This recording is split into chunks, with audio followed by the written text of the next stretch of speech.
Hey there, spa babes. Welcome to Folklore and Skincare. I'm Kandyce, the spa witch, where we conjure up the most bewitching blends of folklore, skincare, and just a dash of wow, that's wild. We're your hosts. I'm Kandyce, and this is my co host, Mindy. We're two estheticians with a passion for folklore, skincare, history, and wellness. And each week we bring each other a story that's been making us curious, and today is no different. That's right, Candace, and I am so ready for today's story. You know I love anything with a bit of magic and mystery. Today's plant lore is a deep dive into the mystical, magical world of aloe vera. Oh, I love aloe, but isn't that the boring old plant every grandma keeps on her windowsill? Right? Same plant, definitely not that boring at all. This succulent superstar has a history juicier than a fresh cut aloe leaf. We're talking about ancient Egyptians, sassy queens, bold explorers, and maybe even a few love spells. So grab your crystal infused water bottle and slather on a face mask. Get ready to be enchanted. Oh, girl, I'm definitely ready. All right. So we're going to rewind to the time of pyramids and pharaohs, shall we? The ancient Egyptians were obsessed with this spiky green wonder. They often called it the plant of immortality, which, let's be honest, it's a pretty extra name. Totally extra, but I kind of get it. Aloe vera is pretty amazing. It's like a miracle plant. But hey, when you're dealing with mummies and afterlife shenanigans, you should go big or go home. They slathered this on everything: burns, wounds, even their royal faces. Legend has it Cleopatra and Nefertiti both used aloe vera in their royal beauty routines. Talk about queens of self-care. These girls knew how to keep that skin glowing. Goals, right? I mean, if it's good enough for Cleopatra, it's good enough for me. The Egyptians called it the plant of immortality because of its incredible ability to thrive and bloom without soil.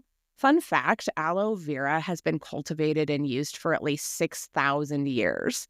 I imagine ancient Egyptians tending beautiful aloe gardens up and down the Nile. It was so easy to grow and use that, so it used spread throughout all of the trade routes, reaching ancient Greece, Rome, and even Asia. But the Egyptians weren't the only ones who found aloe to have incredibly useful and magical properties. All the way across the ocean, the ancient Maya civilizations in Mesoamerica also held this succulent in high regard. The Maya called it the fountain of youth or the immortality plant. Okay, so that's an interesting connection since the Maya and the Egyptians were quite a distance from another. Two names for aloe referring to immortality and the fountain of youth. Clearly, everyone felt the same about aloe and associated it with staying young forever. I mean, who isn't, right? Yeah, and their healers used it extensively for mothers following childbirth and even for common ailments like constipation and other gassy issues. Ancient cultures believed that aloe to have the power to exorcise demons, which is what they thought sometimes was happening when you were afflicted with an illness, or even just had too much food over the weekend, I guess, and now you're bloated. So obviously it's a demon. Oh my gosh, I love that. Too much guacamole must be a demon. Yeah. So, I mean, aloe was even used on battlefields throughout the ancient world. Alexander the Great was known to use aloe to treat soldiers' wounds and carried it around himself on the battlefield during all of his conquests, which I also found really interesting. So fast forward a few centuries, and we find our buddy Christopher Columbus sailing the high seas with a little something extra on board: aloe vera. Apparently, this guy was not about to let scurvy ruin his exploration game. He called aloe vera the ship's doctor, and he used it to treat his crew. Smart move, Chris. I mean, can you imagine all of those long voyages with a little aloe for those inevitable sunburns and salty sea rashes? No, thank you. Historians think that he learned this possibly from the Arabs, who had had a long use of aloe vera for other similar purposes along their seafaring adventures. I mean, scurvy is definitely a mood killer, so good thinking, Columbus. So like Columbus, Portuguese explorer Vasco da Gama also faced the perils of long sea voyages with aloe vera in tow. Historians say that the aloe vera juice was given to sailors suffering from scurvy sores and mouth ulcers that helped provide relief and promoted healing. So, scurvy. Gross, right? It was a real problem for sailors back in the day. So, scurvy, if you don't know, it's a vitamin C deficiency that was super common for sailors on long term voyages because they didn't have access to fresh fruit and vegetables, which at the time would have been their only way to get vitamin C in their diet because our bodies don't produce it, right? So, how do you get vitamin C? You have to eat it. And you know what they say, an apple a day keeps the doctor away, or in this case, maybe it was a lime a day? So, what happens when you don't get enough vitamin C? Nothing good. I mean, as estheticians, we always talk about collagen production and fighting aging. Vitamin C is crucial for collagen production. Makes a lot of sense, right? Most sailors only ate salted meat and hardtack biscuits, like really, really hard biscuits that had little to no nutritional value. So, after your body can't produce collagen because of the vitamin C deficiency, first you start to bruise easily, your teeth get loose, and the gums will bleed. Wounds won't heal properly, and you get really, really tired. Gross. And also, preach, collagen is queen. Right? Seriously. But aloe vera isn't high in vitamin C, right? So, how did it help? It was mostly wound healing. At least, if nothing else, it helped soothe the symptoms of the sailors because it was anti-inflammatory. But it wasn't until 300 years later, in the 18th century, that they recognized citrus fruits to be the real deal to kick scurvy to the curb. So then British sailors nicknamed their rations limeys. Yeah, because they were given a daily ration of lime juice to prevent scurvy. I mean, it makes sense. I Right? love that. Yeah, so fun. But wait, there's more. I know. So aloe vera wasn't just a physical healer, spa friends. It had some serious mystical mojo. Some cultures believed it could ward off evil spirits, bring good luck, and even help you snag a lover. And aloe vera smells sometime. And we could all use a little extra love in our lives.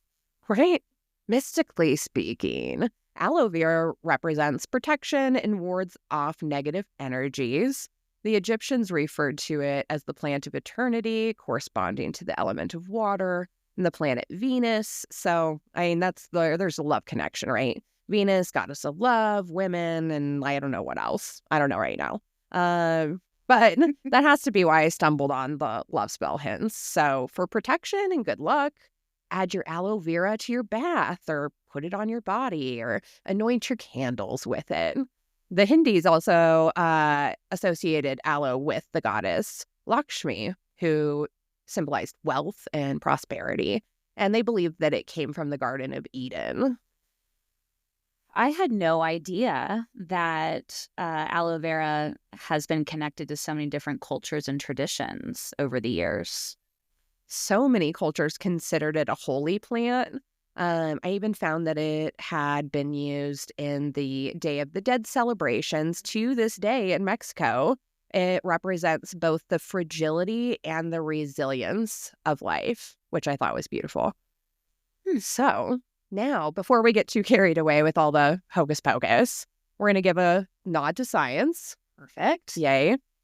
Turns out the ancient Egyptians were really onto something. Aloe vera is packed with vitamins, minerals, and all sorts of goodies that can soothe the skin, heal wounds, and boost your immune system.